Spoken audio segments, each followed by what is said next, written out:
What's going on, YouTube? I'm out here trying to give you guys a quick update on what I'm doing here.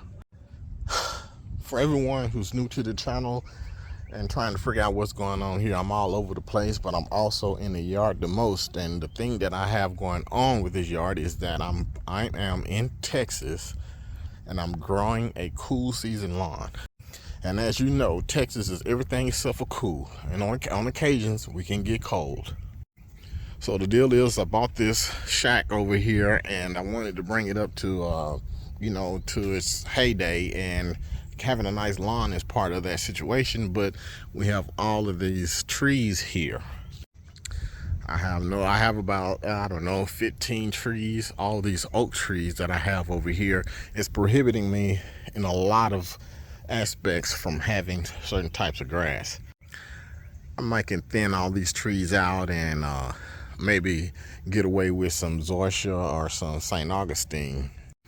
But by the time I get all that established, man, I'll be dead.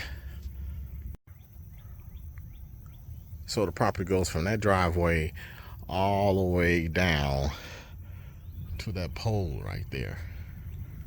So there was just no feasible or possible way to get a full strand of Bermuda, any other warm season grasses.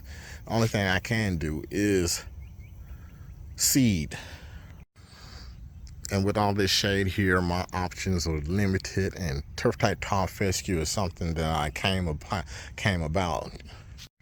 I did all the studying I could about this grass species and looked at all the universities and all the in-depth trials on what could I possibly do, and I ended up with a rhizomatous turf type tall fescue, in which you have here. And yes, when I first started this thing, it died each year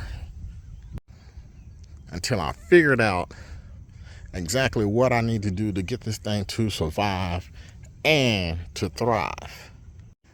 Now, each year it didn't all die. I progressively had more and more to survive. Last year we had 47 days of 100-degree temperatures, and I had the majority of my grass, the most I've had each season than any other season, to survive.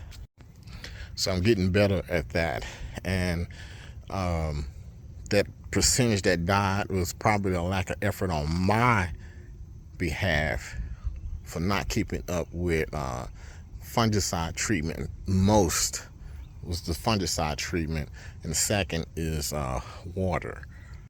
So I bring that to you to say this: I'm in full-blown summer mode, and one of the things that I'm not doing with this thing is cutting it. As you can see, I'm going to put a nice edge on it, just edge it up, and that's about it. The same way warm season guys in my area get a break from like October all the way up to May or June the next season without cutting, well, I get a break too. You know, from around July-ish, June, July-ish, all the way up until I get ready to take this thing down and overseed in the fall. I basically don't cut. And this right here is one of the reasons why I don't cut. For grass, you can just look at this blade here as a tank of water. That's what it is for this grass. This long blade of grass here is a tank of water, and that's why I don't cut it. That's why I don't cut this, because we're getting into the driest and hottest part of the season.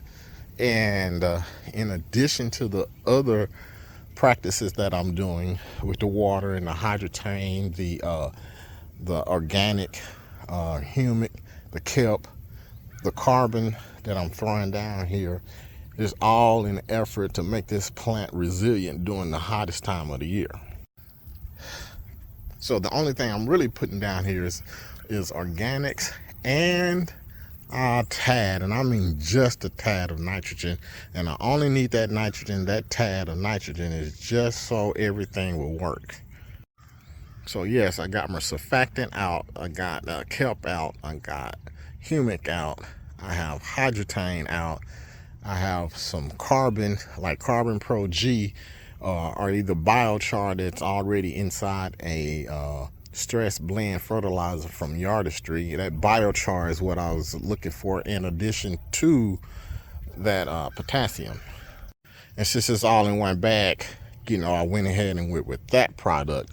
And as you know, I've switched from using a lot of different gimmick products. I call it gimmick, but it's not really gimmick, but it's I like doing my own. I like mixing my own stuff because I get to get what I want and only what I want, instead of I'm stuck with the amount of nitrogen that's in the stress blend fertilizer, for example. I'm stuck with that. But if I put it down individually, I can get it to go further for me.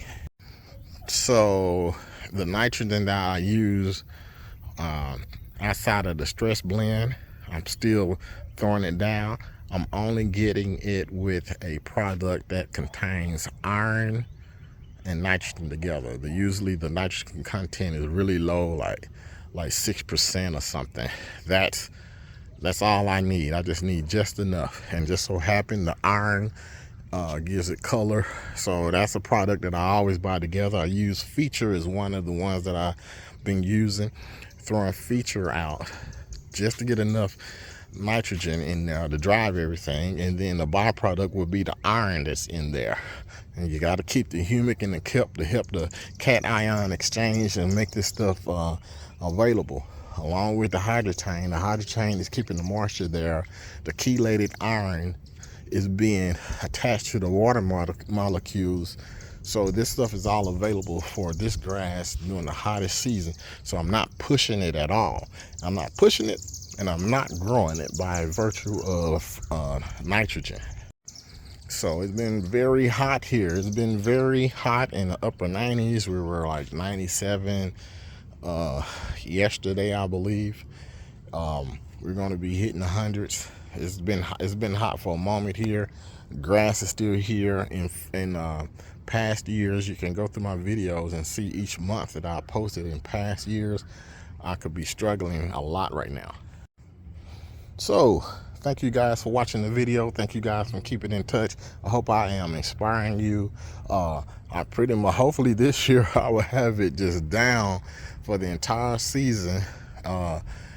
It would be great to get to a goal to where I could possibly forego overseeding. One of the things about the grass that I considered when I first started this thing is throwing seeds out is just as easy as throwing some fertilizer out, and I'm okay if it died. I was okay losing everything to fungus because I was going to plant anyway, and I will have just 2 or 3 months of being down, versus with a Bermuda yard I got over half the year of being brown. That's a great trade-off. And if you not used to lawn care or new to lawn care, you probably only know the type of lawn that's in your area. Trust and believe, there's different types of grasses in different parts of the country, and it's different parts of the country that get to choose between either or. I can go warm season, which I have in the back. I can go warm season and just deal with being brown half of the year, a little more than half of a year. Or I can go cool season, and possibly, if I didn't know what I was doing, I could be brown only a few months out of the year, 3.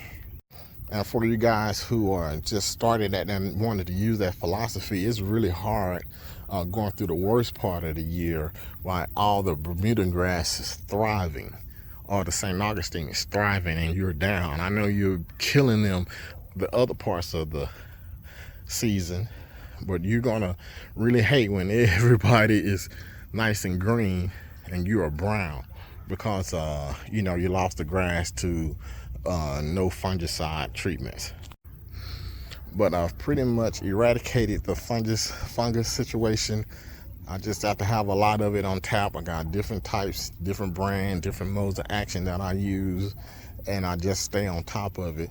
Therefore, the grass last year during the heat of 47 days of 100 degrees, my grass didn't look no worse or better than the Bermuda grass. It was everybody. All the grasses took a hit. Everyone had issues around here, and some of my neighbors, their grass never recovered, and they find out next spring that they have lost a lot of the lawn. So I challenge you, go ahead, and I have a lot, as you can see, I got a lot of fescue. And if you got a smaller yard, you can take care of it far better than what I can, because I have so much to try to take care of. Anyway, just giving you a quick spill on this turf type tall fescue, 100 degrees in Texas in June. Thanks for watching.